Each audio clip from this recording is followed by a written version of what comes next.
Michael Brun is an international DJ and record producer. He just so happens to also be Haitian. So in French we would say Michael Brun. I like it better like that.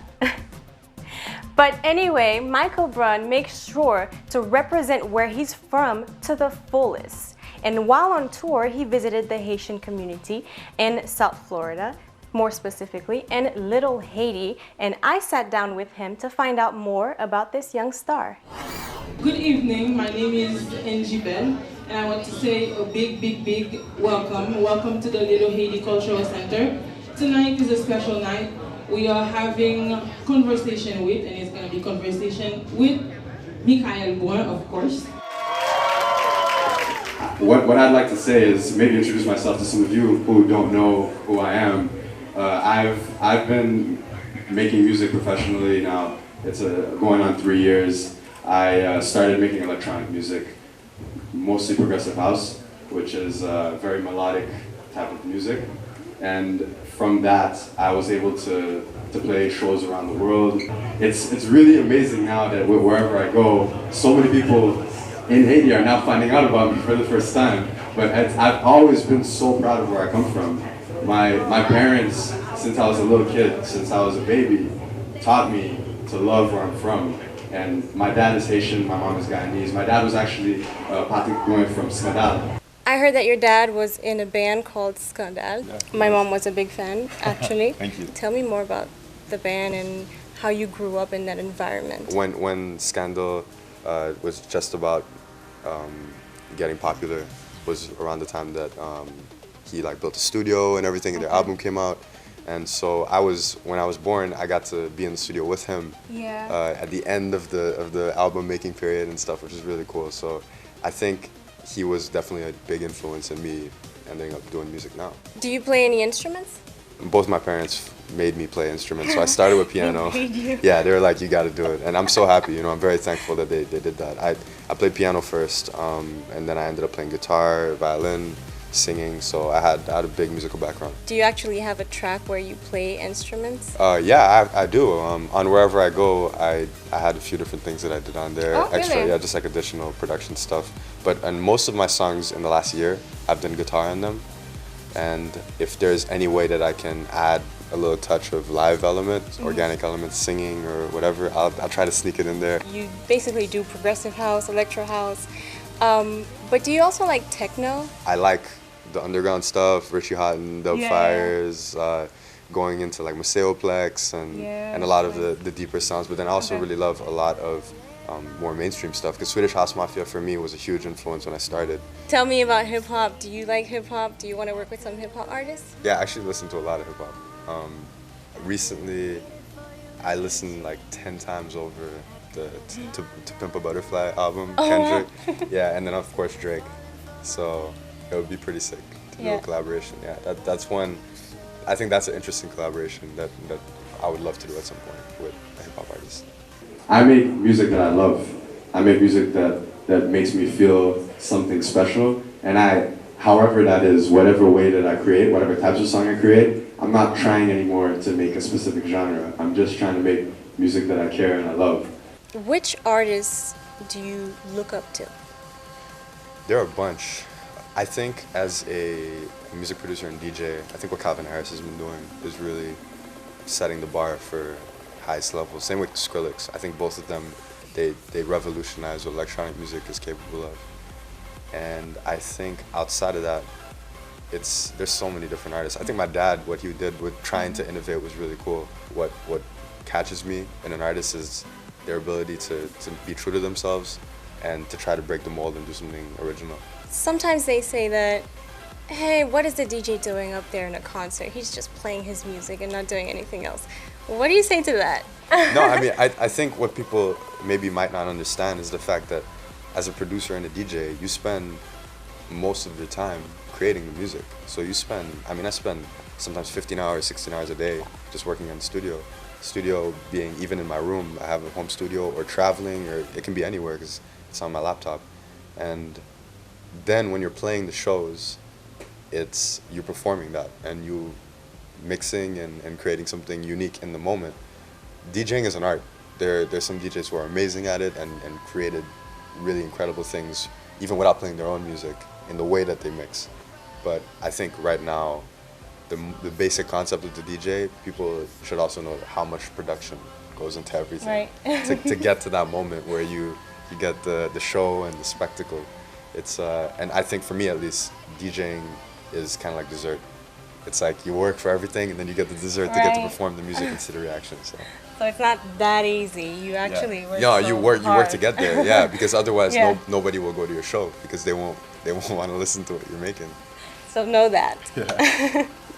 You are the first Haitian to ever play an Ultra Music Festival, a very popular festival. How did that feel? That and Coachella were two big shows that I did that were kind of like, wow, this is incredible. Like I'm actually like living something incredible. So what are your career goals, or do you feel that you've reached them already?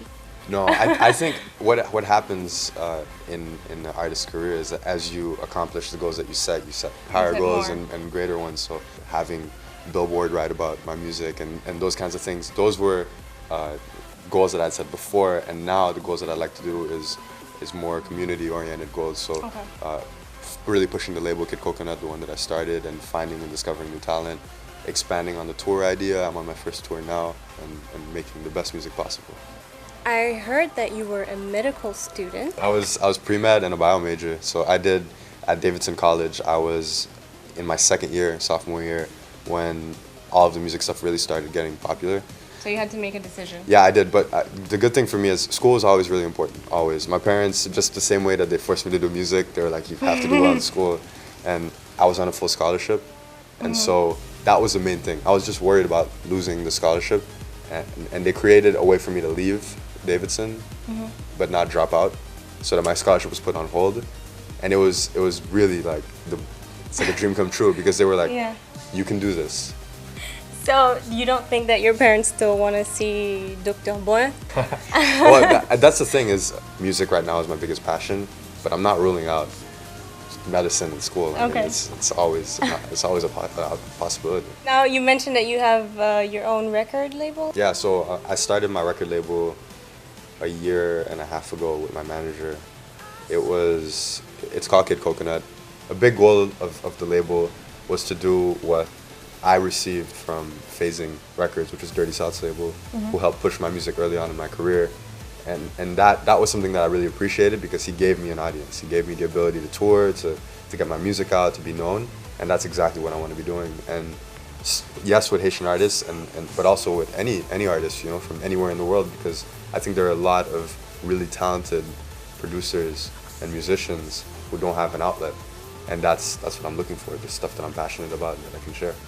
Do you like Haitian music, compa and that stuff? Yeah. So I actually, when I was growing up, Haitian music was something that I didn't know a lot about. I loved it and I listened to it whenever I heard it on the radio, but I like just listened to anything I could find. Like all music, I didn't know the names of artists, I didn't know the names of songs.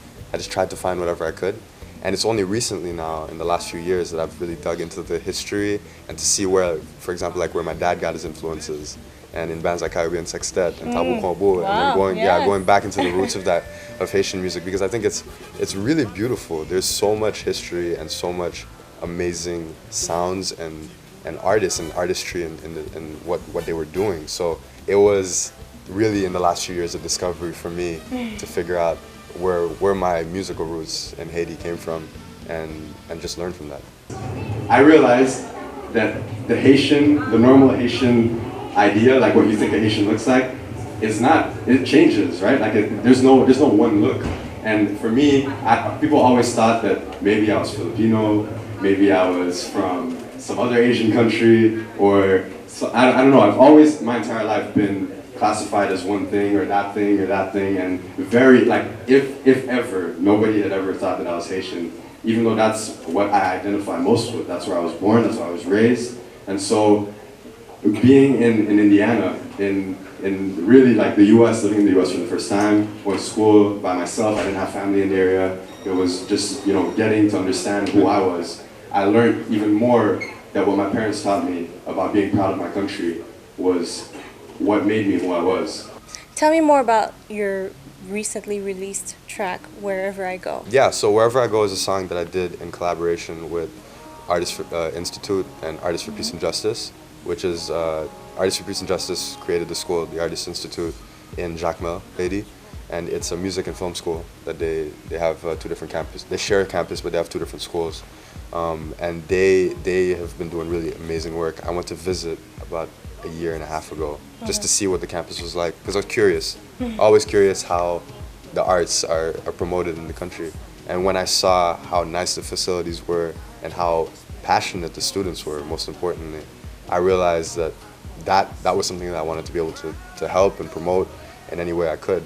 So the first visit led to a second visit, which led to a third visit, which was the studio session, where I asked them if, you know, we could make a song together, if how like likely that was. They were like, anything you'd like, we'll set it up, you know. And so I set up a studio session with them on a Sunday. It was the end of May, beginning of June. Yeah, it was an open call to the students to come and work on the song. There was no track yet.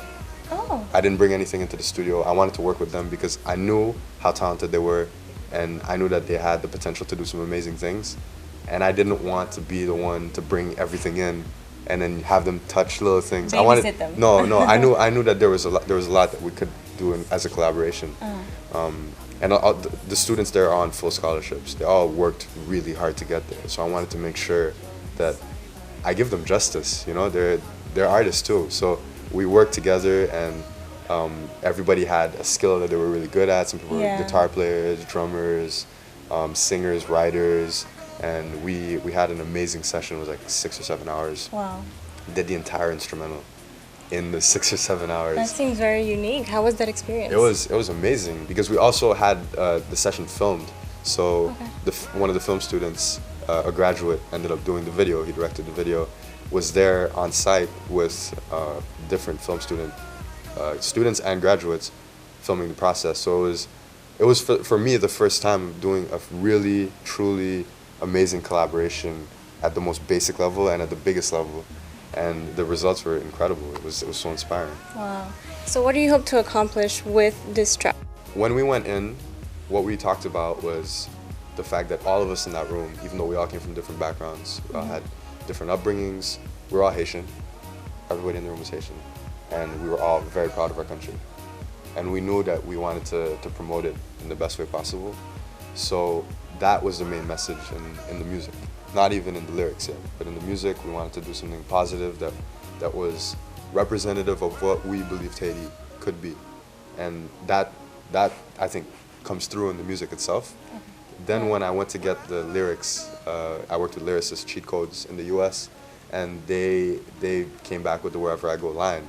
I was like, you guys don't even understand how pertinent this is to what we were talking about. To then re-record with J. Perry and Bilo, the vocal, and it was really magical because it made me realize that magic in the room, that energy, transferred to them. They somehow picked it up. They somehow understood, and I think that's been going now through the release of the song, to see the reaction of everybody on social media and sharing the music. It's been incredible.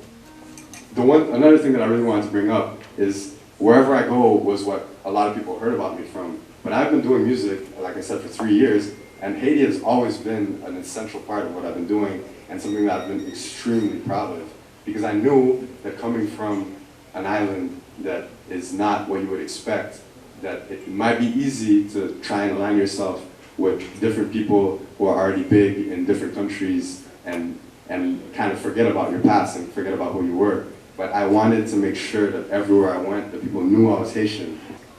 The song is great. I'm happy with the way it turned out, but it's not about the song. It's about the fact that people can work together and achieve something in unity, and that something is greater when you work together than as an individual.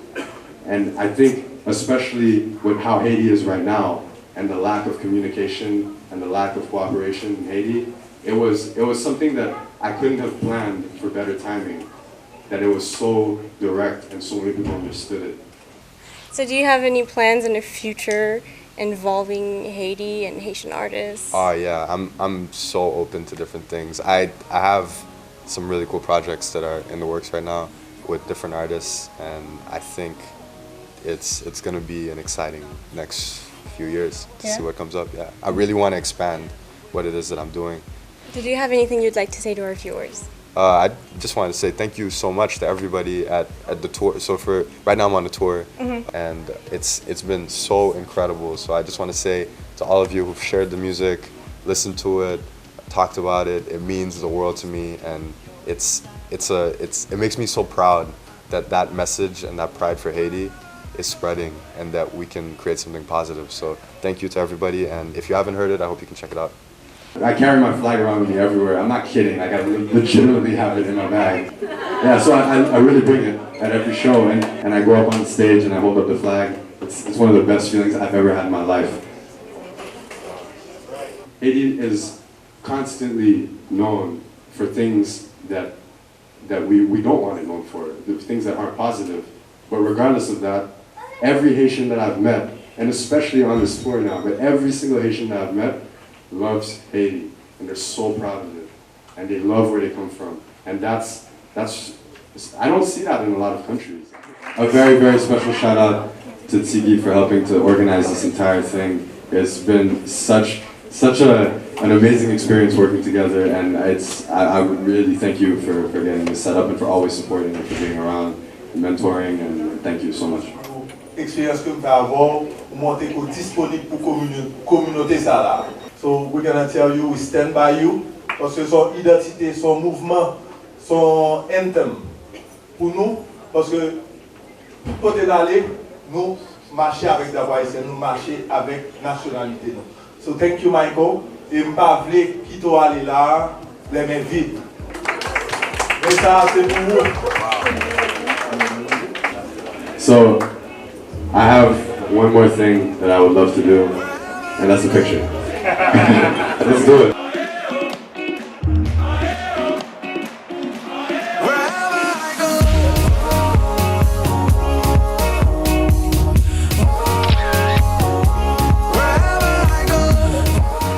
Can you say something in Creole for us? Merci un peu tout le monde. Moi, c'est Michael Brun, Michael Brun. Et je suis vraiment content pour tout le support. Merci un peu. Et il y a un peu de musique à sortir aussi bientôt là. Donc, suivez-moi sur social media, sur Facebook, Twitter, continuez à messager et m'exciter. Merci un peu. Thank you all for tuning in to What's Up Haitian this evening. Thank you to all of you who support Haiti and Haitians, as Michael Brun is doing with this project. And thanks to you, Michael, for your strong Haitian pride. We wish you continued success. I'll see you next week, same time.